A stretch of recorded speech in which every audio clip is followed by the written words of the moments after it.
Niwala ba kayo na ang galit ng tao ay kayang pumatay nang hindi gumagamit ng patalim?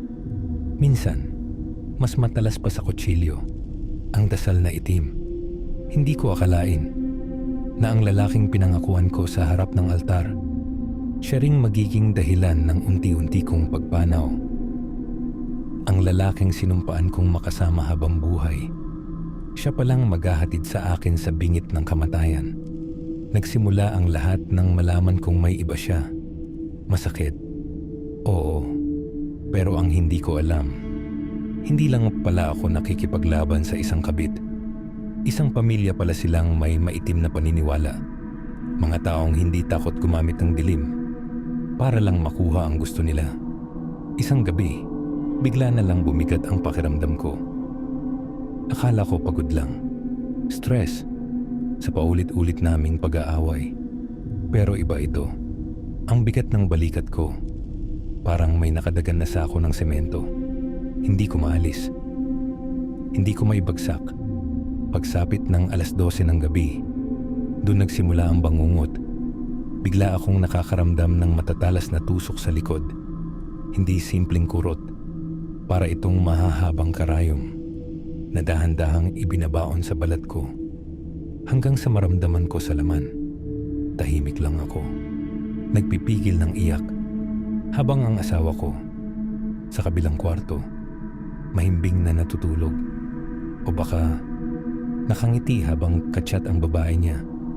May nagsabi sa akin, hindi lang daw isa, 2 mangkukulam ang kinuha nila. 2, para siguradong matumba ako, para mabakante ang pwesto ko bilang asawa.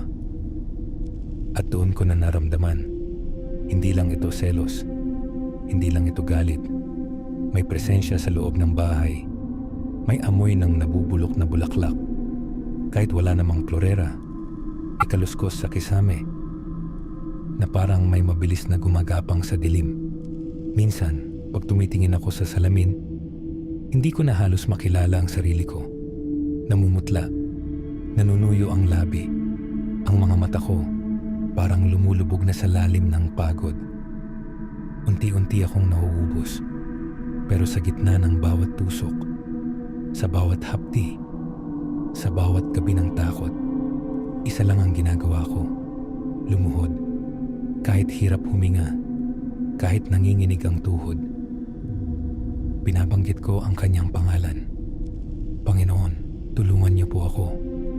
At doon ko napatunayan, mas makapangyarihan ang liwanag kaysa sa anumang itim na sining. Ang bawat bulong nila sa dilim, walang sinabi sa isang taimtim na dasal. Hanggang ngayon, may mga gabi pa ring may bahagyang tusok, parang paalala na may mga taong naghahangad pa rin ng masama sa akin. Pero heto pa rin ako, humihinga, nakatayo, buhay. Hindi nila ako kinaya. Dahil ang kakampi ko ay ang may likha ng lahat, ang pananampalataya, ang pinakamabisang baluti laban sa kasamaan.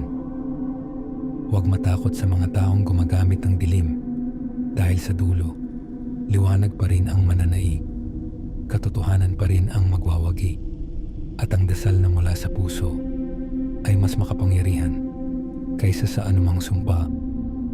Keep the faith, dahil walang mas dakila kaysa sa ating Panginoon.